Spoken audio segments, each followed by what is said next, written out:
Why are my crispy pan-fried noodles with beef and black bean sauce the perfect back-to-school meal for your family? Because it's fast, it's easy, it's tasty, it's sexy and exotic enough that people are gonna think you slaved all day, and everyone loves them. It's back to school, back to work, end of summer. Let's enjoy some pan-fried noodles, shall we?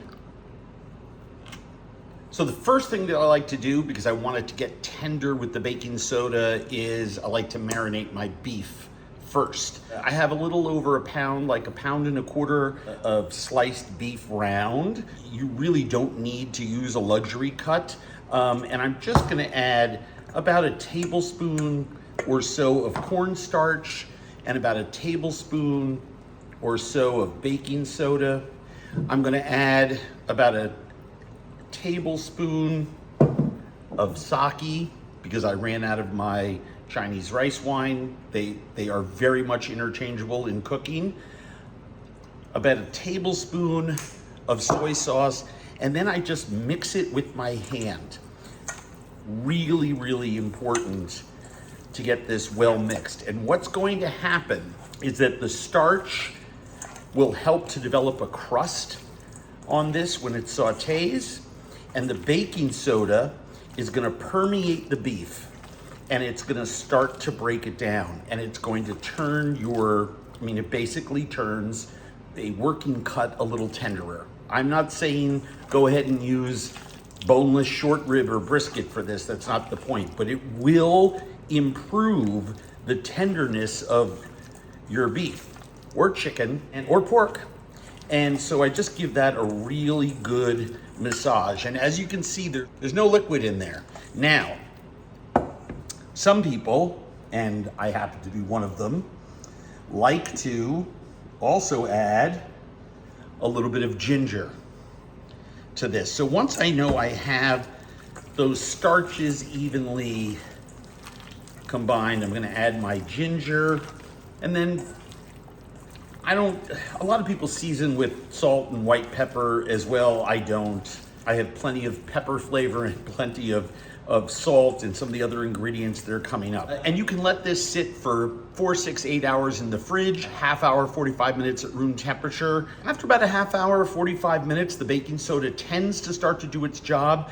I have found a little better success when it's about an hour, hour and a half. So I kind of do this, and then I get all my other ingredients ready, because this dish comes together in in minutes. While that is marinating, I got together some of my other ingredients to add into the stir-fried beef and sauce component of our crispy pan-fried noodle dish. I have some nari, flowering garlic chives here. If you just have normal garlic chives from an Asian market, or you just are using scallions, no problem. I'm making this dish, I think I've made this dish 200 times in my life. This is probably the first time I've ever made it without mushrooms. I forgot mushrooms at the market. You can use shiitake, dried or fresh. Dried, obviously rehydrate them.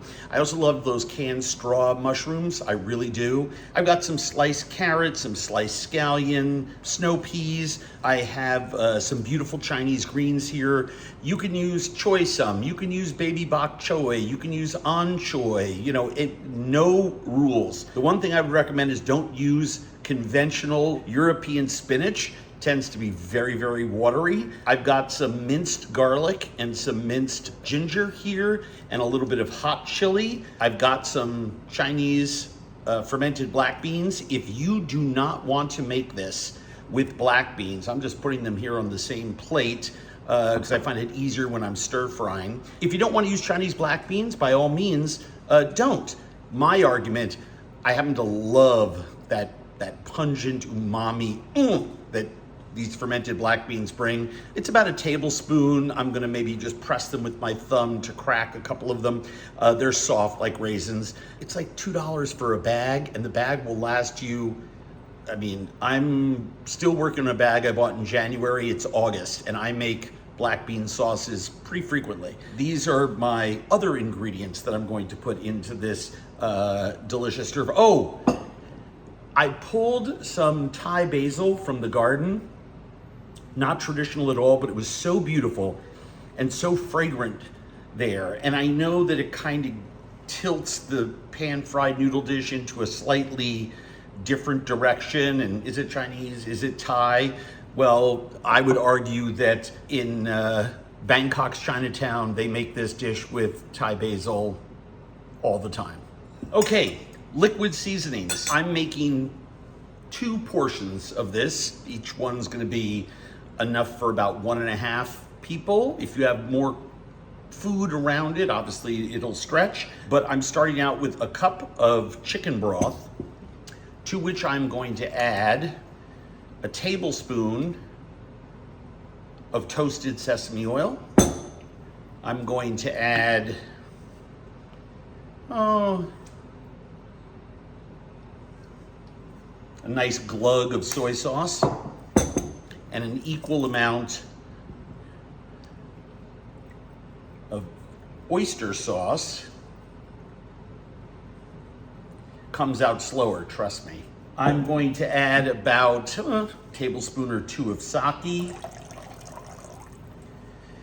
And then I have a bowl here that has my sugar and my cornstarch in it. And I'm gonna make sure to give that a good stir. I'm doing 2 things at the same time. I'm dissolving my sugar, but I'm also making sure that I am hydrating all of that cornstarch. And remember, cornstarch settles at the bottom.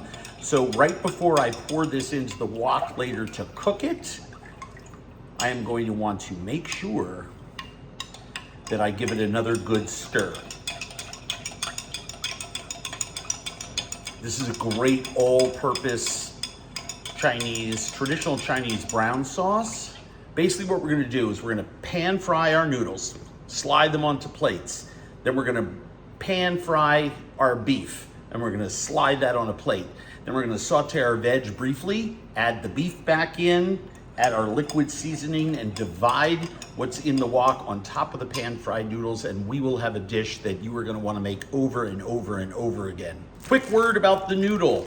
These are Chinese thin egg noodles, the type that you see in a lot of soups, especially wonton soups. If you are using these, take these little pieces apart and sort of fluff them. You can brown them directly right in the wok, the same way I'm going to with the other noodle. You'll just want to probably spritz a little water in there, about a 1/4 cup at some point, usually after the first turn, just to steam them a little and make sure they're tender. They will, obviously, when the water evaporates, there's still oil in noodle. They will brown and stay crispy. The killer noodle for this is anything that says pan-fried noodle across it and is a fresh noodle. These are sold refrigerated or frozen. Usually frozen. They're, buy one, get one. At least they are at my Chinese market every time I'm there. I happen to like this brand, Prime brand. They're great. The only ingredients, it's a flour-based noodle with egg. I get 2 portions out of this. I separate them and make 2 cakes out of it. And you'll see how I do that in a second. I also keep a little squeeze bottle around just in case I want to add a little water to get a little steam in there as well, to make sure these are both crispy but tender and cooked through. So I've got a few tablespoons of oil in a nice large wok, and I have a medium heat underneath this. The one difference with pan-fried noodles than other wok dishes is that when you're frying the noodles, you don't want high heat. You don't want to burn them. You want to fry them and have them be a nice golden brown. I usually just put my first portion in, and this is just my chance to kind of set the noodle cake. I don't want it too thin. I don't want it too thick.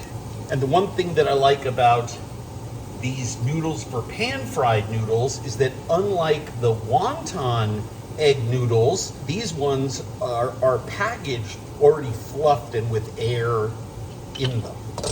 And you can kind of see they stick together.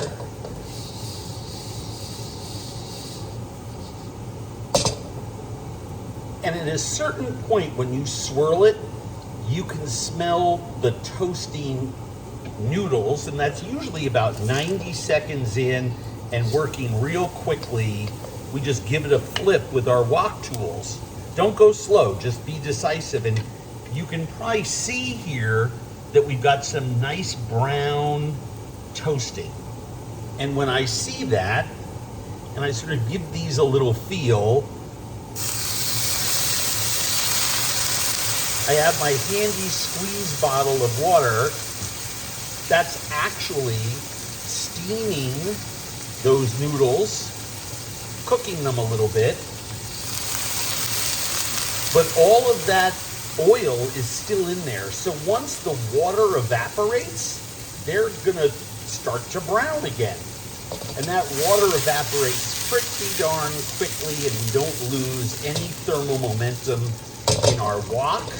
We cook with all 5 senses, and I can literally smell that the water's evaporated. I also can hear it, or hear the absence of it. There's no more sizzling, right? So the water is evaporated, and I can smell that the other side of the noodles is getting toasty. So I do the same thing. I slide my wok tool underneath and very quickly just push it over back onto the original side. Now this side is just as crispy, but it's paler in color because we utilize the water.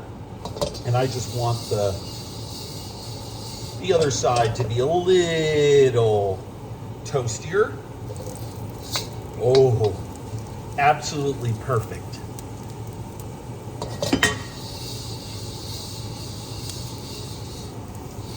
And all I'm gonna do is I'm gonna slide this into the bowl that I'm serving these in.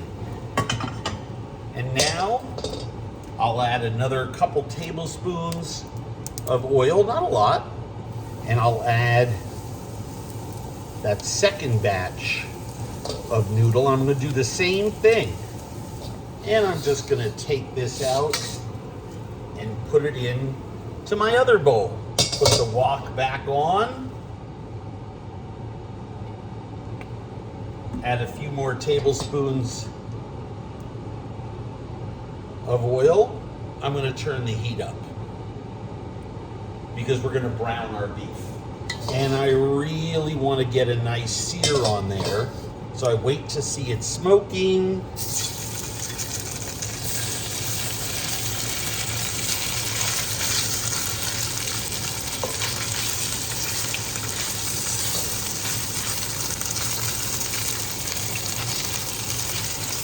Good thing one of the people eating tonight is my son, because there's a lot of beef here.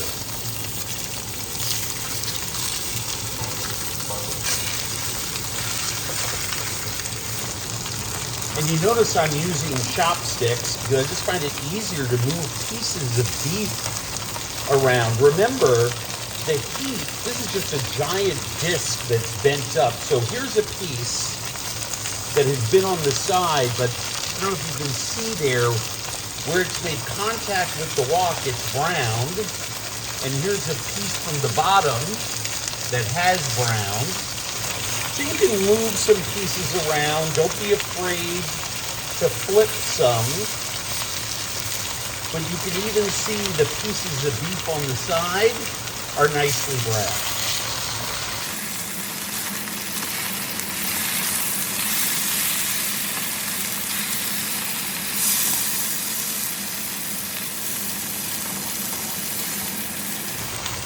And now you can see I'm just flipping all these pieces over to promote even cooking, although when the liquids get in, even what isn't necessarily browned will be nice and velveted because of that cornstarch and baking soda vibe that we have going on. So don't you worry at all about the flavor, the texture, or the doneness of the beef. But while the beef now is about, I don't know, fairly done, I'm just going to sprinkle my chives, my carrots, especially my carrots. Everything else, all my other veg is going to cook really quickly. And I'm going to add my hot chilies, my garlic, my ginger, and my black beans. And the reason that I'm doing that is because now I'm going to give this a nice sauce.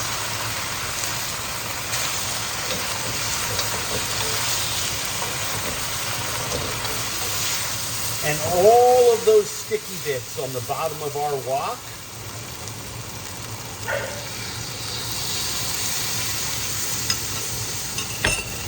will come up when we add our sauce. And as that sauce cooks, it starts to thicken. And when that happens, I throw in my snow peas and my greens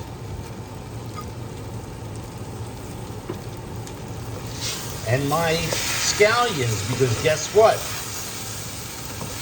They don't take very long, and once this sauce kind of comes to a simmer, it's going to get thick very quickly. And the snow peas and the greens don't take very long to cook at all. And you can see here in the middle, I pulled that apart so you can see that it's simmering. We want it to cook. We want those flavors to coalesce. We don't want to serve raw snap peas or raw greens. We basically want it to be doing exactly what it's doing. And we're going to divide it right on top of our crispy pan fried noodles.